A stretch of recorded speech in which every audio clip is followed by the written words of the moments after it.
Então vamos dar início à aula sobre os milagres do Evangelho. Nós vamos falar sobre a perda de sangue, o cego de Betsaida, o paralítico de Cafarnaum e os 10 leprosos, ok? Nós vamos utilizar o livro O Espírito do Cristianismo, de Caibar Schutel, tanto para o paralítico de Cafarnaum como para o cego de Betsaida, o Evangelho dos Humildes, do Eliseu Rigonati. Vamos também utilizar a Bíblia de Jerusalém e Gênesis capítulo 15, ok? E o livro de Aprendiz do Evangelho do primeiro ano, a 23ª aula. Então vamos lá. Vamos começar com a perda de sangue e nós vamos dando sequências. Então, a perda de sangue, nós temos em Marcos, Lucas e Mateus. Marcos é o capítulo 5, do versículo 25 ao 34. Lucas é o capítulo 8, do versículo 43 a 48. E Mateus 9, do capítulo 20 até 22. Muito bem. Ora, certa mulher que havia 12 anos tinha um fluxo de sangue e que muito sofrera nas mãos de vários médicos, tendo gasto tudo o que possuía sem nenhum resultado, mas cada vez piorando mais, nos conta Marcos. E ouvira falar de Jesus, aproximou-se dele por detrás, no meio da multidão, tocou seu manto, porque dizia: se ao menos eu tocar nas suas vestes, serei salva. E logo estancou a hemorragia.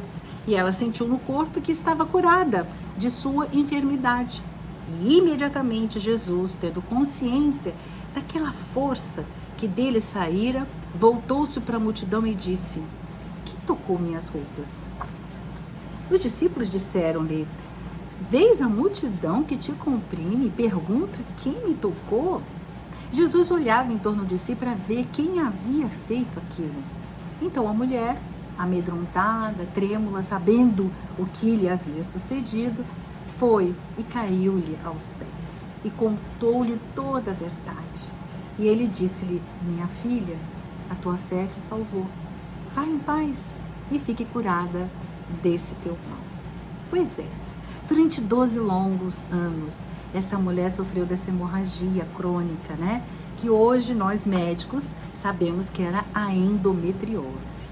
As consultas médicas tinham somente aumentado a sua dor, acabando com seu dinheiro e deixando pior do que ela já estava quando tudo tinha começado. Ela tinha sido até deserdada pelo pai e havia tentado de tudo. Foi então que ela ouviu falar sobre Jesus e ela reuniu todas as suas forças e foi até ele. Aqui fica um pequeno pensamento, né? Às vezes, em alguns momentos, nós precisamos dar o primeiro passo, a primeira decisão. Nós precisamos reunir todas as nossas forças e ir até ele.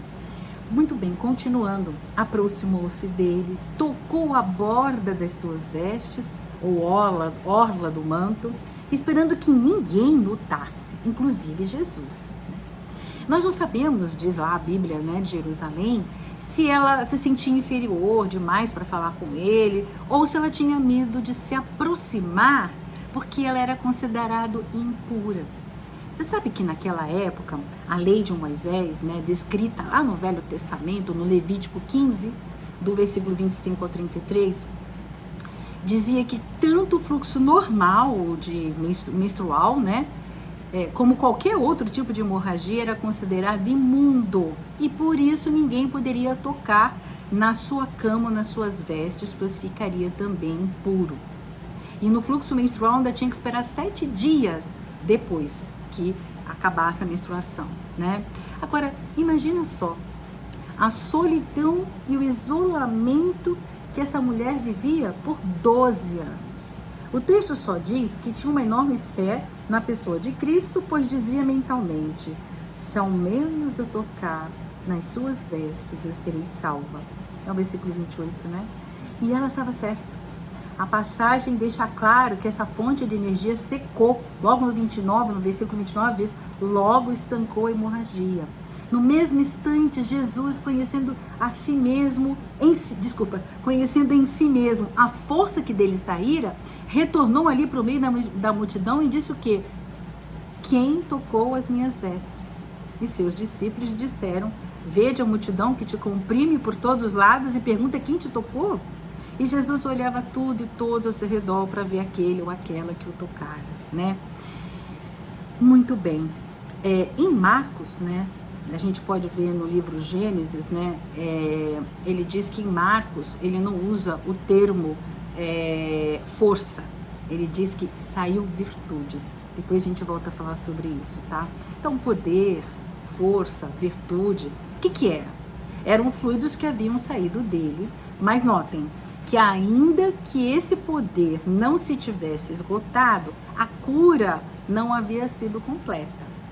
Porque essa mulher era mais do que um corpo em hemorragia, gente. Ela era uma mulher em necessidade.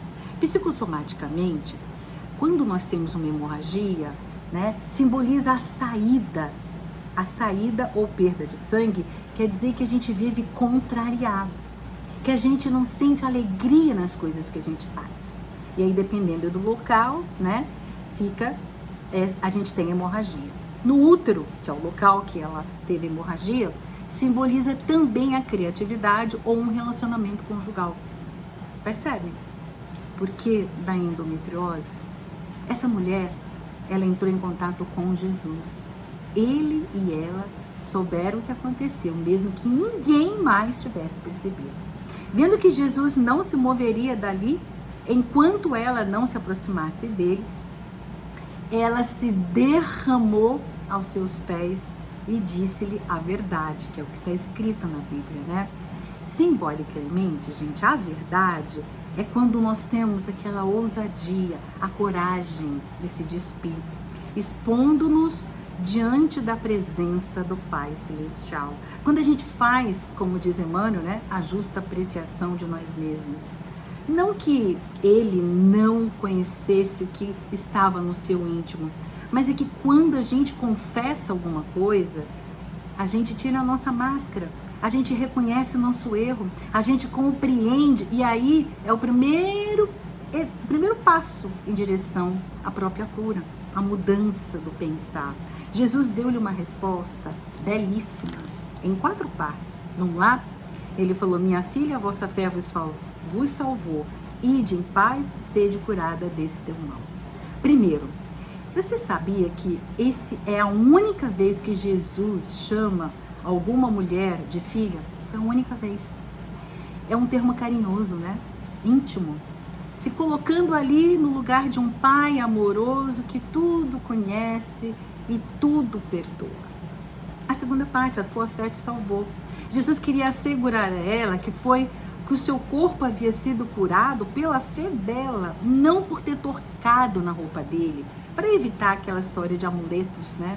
E aqui nós compreendemos que a fé não é uma virtude mística. Você pode ir lá ler em Gênesis no capítulo 15, tá? Não é uma virtude mística, mas uma verdadeira força atrativa. Aquele que não a tem, opõe-se à corrente fluídica, passa a ser força repulsiva à ação. Por isso que 2 pessoas enfermas do mesmo mal, uma pode ser curada e a outra não. Notemos ainda que o efeito não foi provocado por nenhum ato de vontade de Jesus. Ele não fez a imposição de mãos, né? Mas aí a pergunta, por que essa irradiação se dirigiu para a mulher e não para os outros, já que todo mundo estava naquele momento, né? Todo mundo comprimindo Jesus. Por que saiu só para ela e não para aquelas pessoas todas, né? Porque ele não estava pensando nela, ele estava cercado por uma enorme multidão. A resposta do livro Gênesis é maravilhosa. Ela diz assim, é simples. O fluido pode ser usado como matéria terapêutica para reparar o problema orgânico pela vontade do curador ou pela atração do desejo ardente, pela confiança, ou seja, numa palavra, pela fé do enfermo.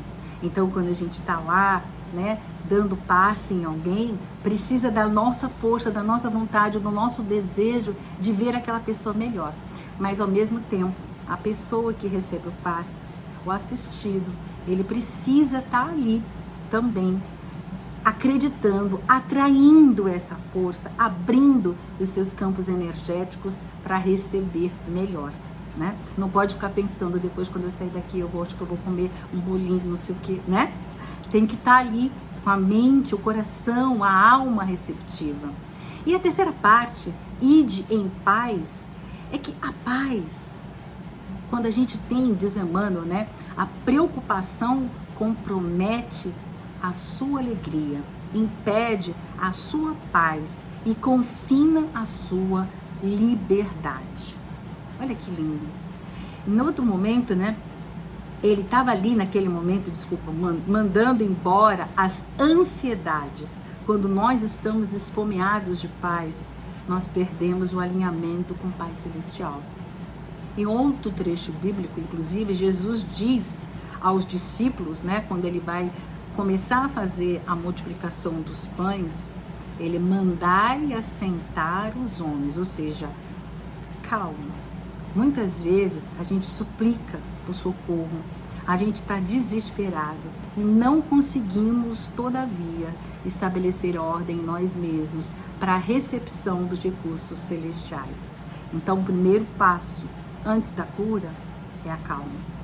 E aí ele termina, sede curado da vossa doença. Notamos que Jesus curou todo tipo de doença, mas não necessariamente todos os doentes, né? Como nós vimos, a cura depende da nossa participação com a fé, dessa força atrativa. Mas no livro Gênesis, ele conta-nos que a Bíblia disse que ela extraiu virtudes. Ele não usou o termo força. No dicionário, o que é de virtude?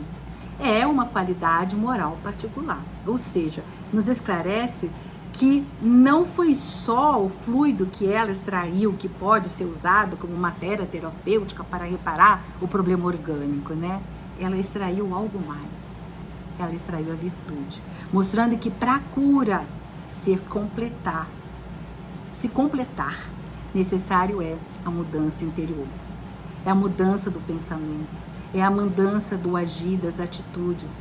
Por exemplo, quando nós estamos em desequilíbrio emocional, que as nossas emoções estão com ódio, raiva, gritando, berrando, com sensação de injustiça, porque eu, papapá, essas coisas todas liberam hormônios, a noradrenalina, a adrenalina, libera o cortisol, o hormônio do estresse, que abaixa a imunidade, e aí a gente acaba estabelecendo a doença, dentre elas, até mesmo o câncer.